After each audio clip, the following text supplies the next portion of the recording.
Your ancestors fell asleep in 7 minutes. You toss and turn for hours. The difference isn't stress, screens, or caffeine. It's 7 specific techniques we've been ignoring since electricity arrived. But here's what's weird.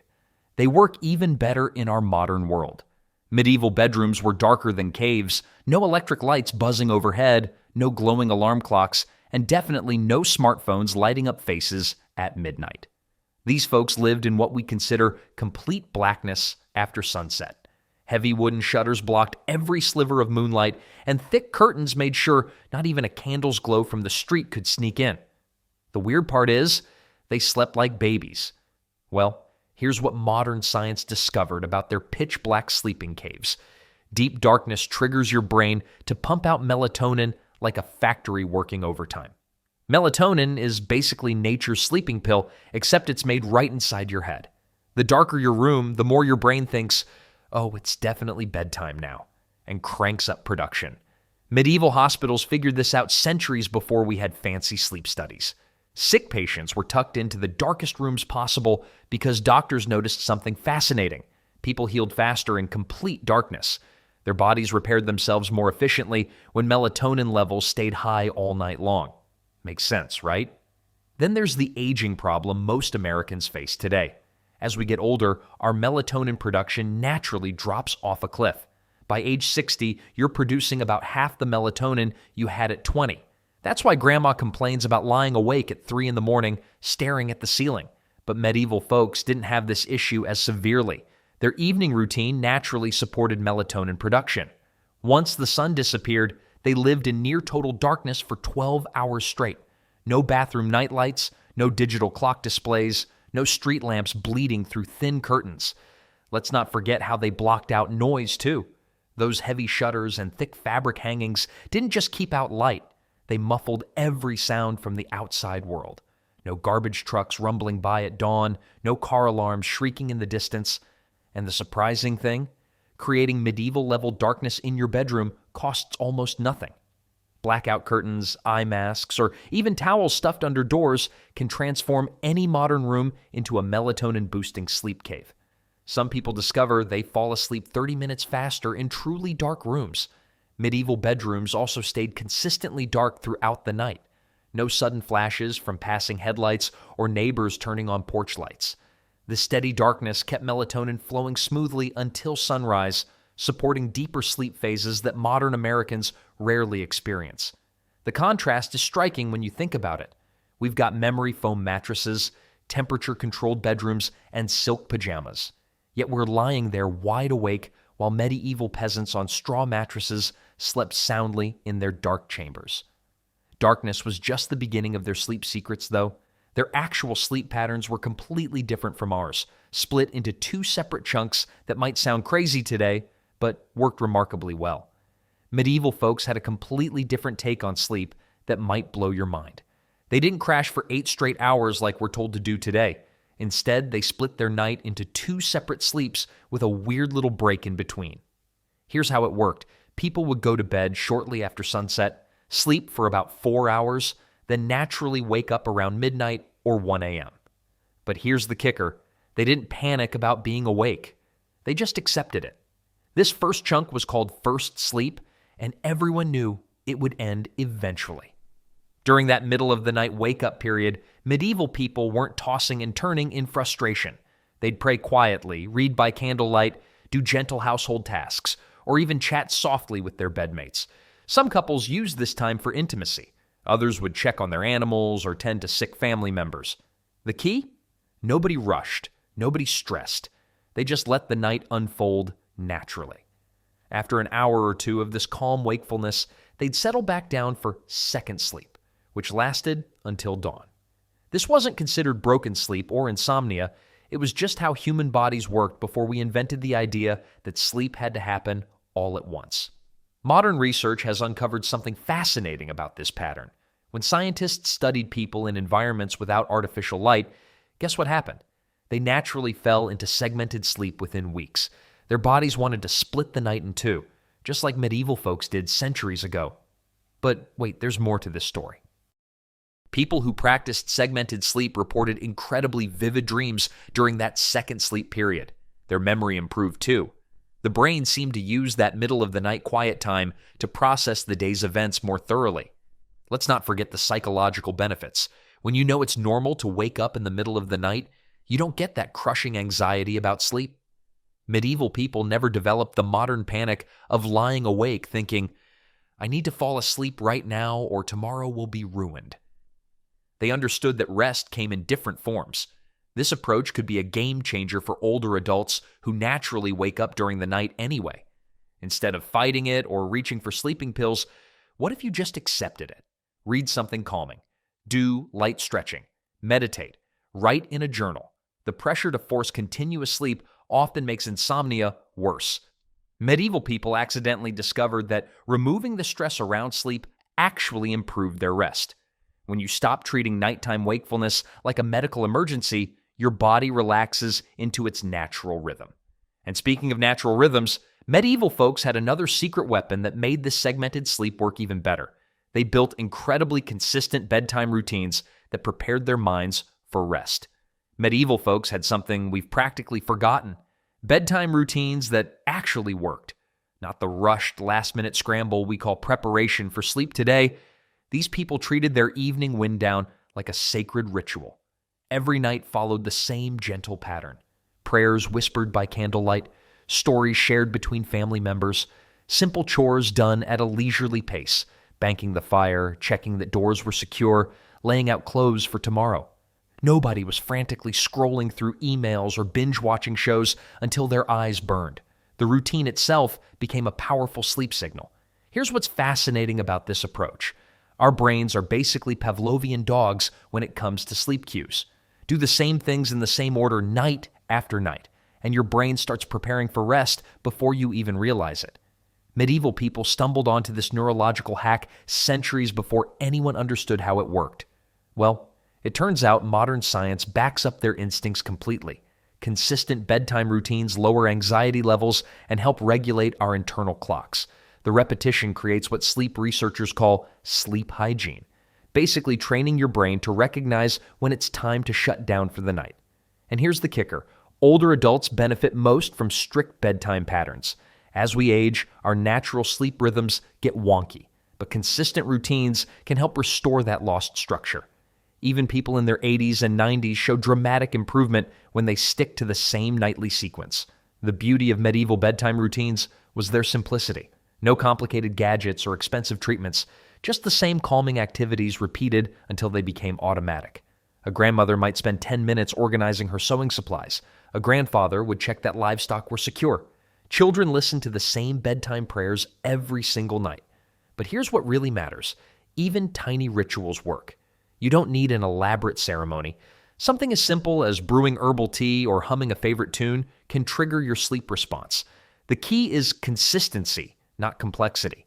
Modern research shows that people who follow bedtime routines fall asleep 37% faster than those who just collapse into bed randomly. Makes sense, right? Your brain needs time to transition from the chaos of daily life to the calm of sleep. Then there's the psychological benefit medieval people understood instinctively. Routines reduce decision fatigue. When you know exactly what comes next, your mind can start relaxing instead of wondering what you've forgotten to do. The best part about their approach was the lack of pressure. These weren't rigid schedules that caused stress if disrupted. They were gentle patterns that made sleep feel natural and inevitable. Of course, even the most perfect routine won't help if your sleeping environment is working against you.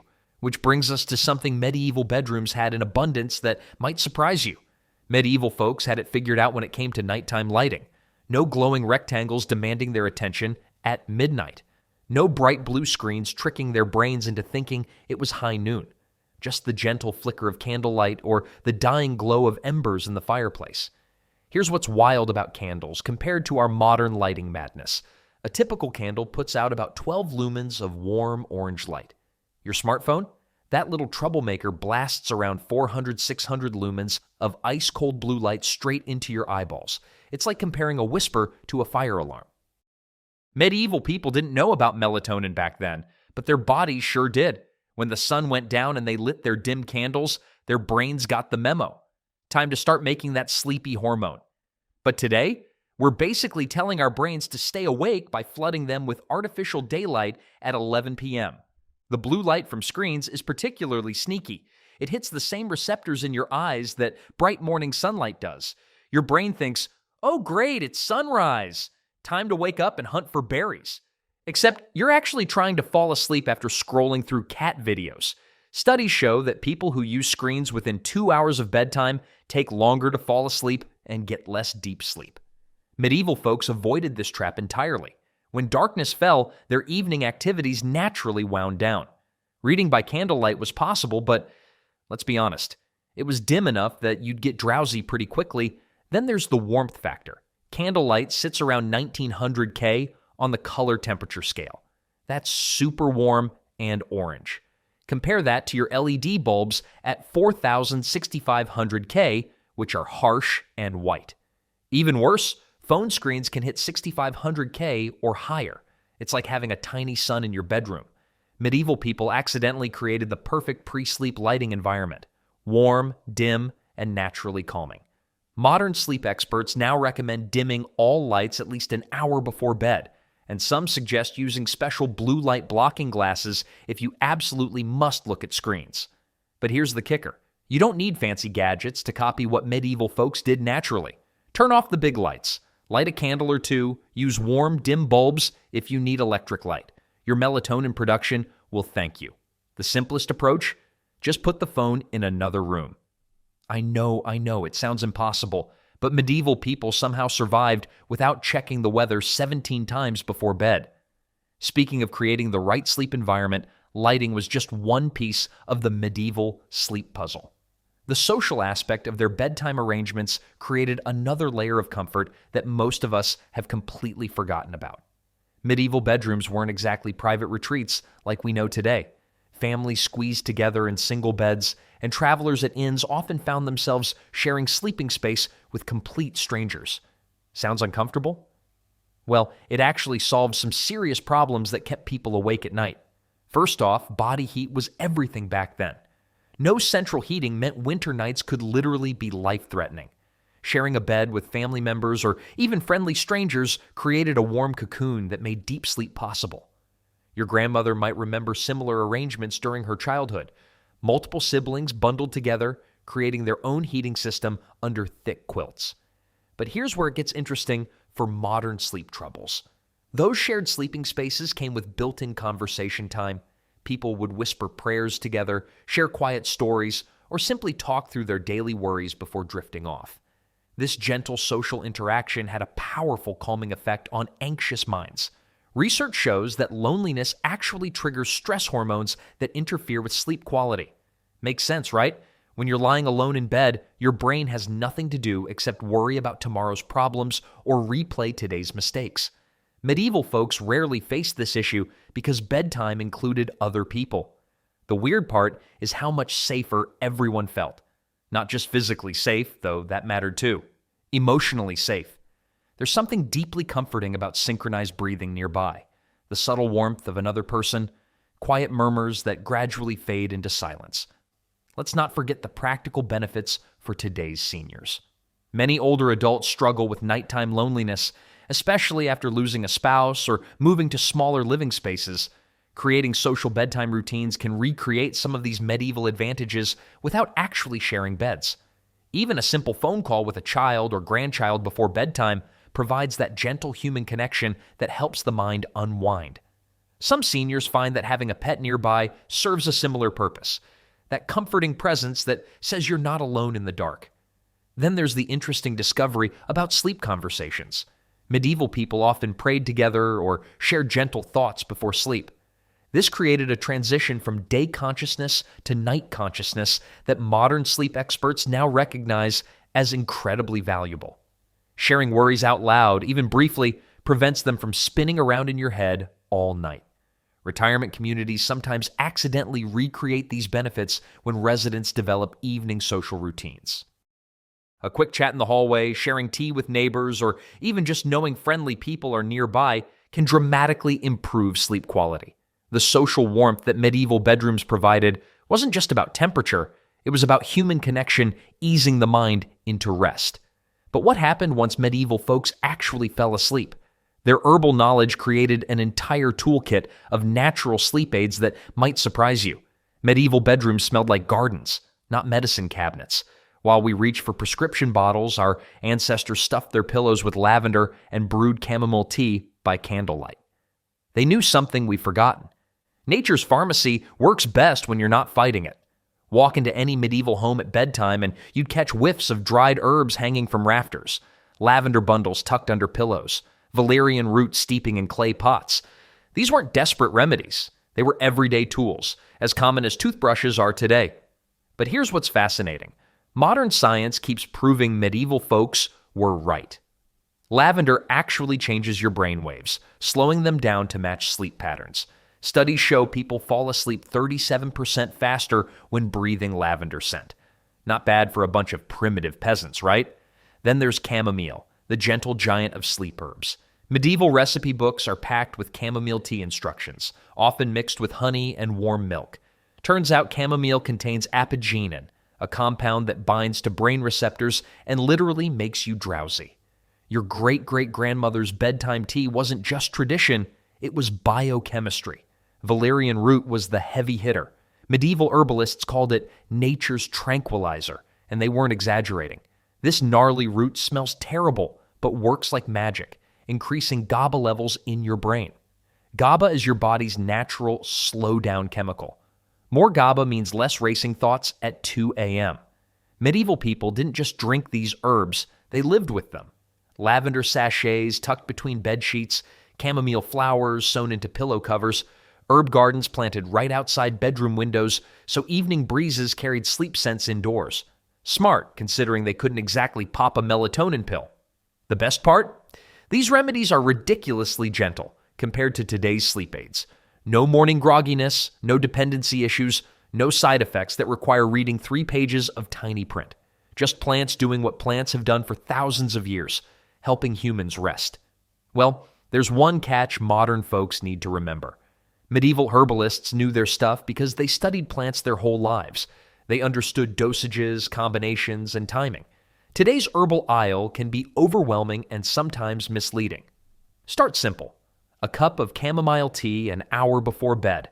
A small lavender sachet near your pillow. Maybe some valerian root capsules if chamomile feels too weak, but check with your doctor first, especially if you take other medications. These herbs work best as part of routines, not quick fixes. Medieval people sipped their bedtime teas while saying prayers or telling stories.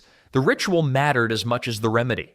Speaking of routines and rituals, there's something else medieval sleepers mastered that might surprise you. They rarely worried about sleep itself. Here's something that might shock you about medieval folks and their sleep habits. They didn't stress about having a bad night's rest. No kidding. While we're lying awake at 2 a.m., frantically calculating how many hours we have left before the alarm goes off, medieval people just rolled with whatever sleep they got. They didn't have sleep tracking apps telling them their REM cycles were terrible. No fitness watches buzzing with judgmental sleep scores. When someone had a rough night, they'd shrug it off and move on with their day. Sleep was just something that happened, not something to obsess over or perfect. But here's where it gets interesting for modern sleepers, especially older adults who've developed serious sleep anxiety. The more we worry about not sleeping, the harder it becomes to actually drift off.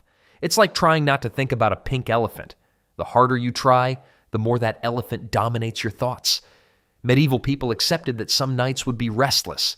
Maybe the baby was crying, or there was a storm, or they had something weighing on their minds. They didn't panic about it or start researching insomnia cures by candlelight. They just figured tomorrow night might be better. This relaxed attitude actually helped their sleep quality over time. When you're not stressed about sleep, your body can focus on the actual process of falling asleep instead of fighting anxiety. Makes sense, right? Then there's the whole modern trap of sleep perfectionism. We've turned rest into a performance metric. How many hours? What quality?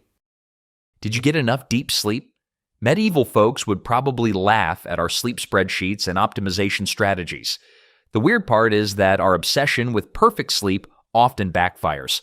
Studies show that people who worry intensely about their sleep patterns tend to develop chronic insomnia. They create this vicious cycle where poor sleep causes anxiety, which causes worse sleep, which creates more anxiety. Let's not forget that medieval people lived with genuine hardships, plagues, wars, harsh winters, yet they somehow maintained a healthier relationship with sleep than many of us do today. They understood that sleep would come when it was ready. Well, adopting this medieval mindset doesn't mean ignoring good sleep habits. It means letting go of the pressure to have perfect nights every single time. Some evenings you'll sleep like a baby, others you might toss and turn. Both are normal human experiences. When you stop fighting your sleep and start accepting it, something magical happens. Your nervous system relaxes, the pressure lifts, and ironically, you often start sleeping better simply because you stop trying so hard. Medieval people knew something we've forgotten. Sometimes the best way to solve a problem is to stop treating it like a problem. Sweet dreams come easier when you're not chasing them so desperately.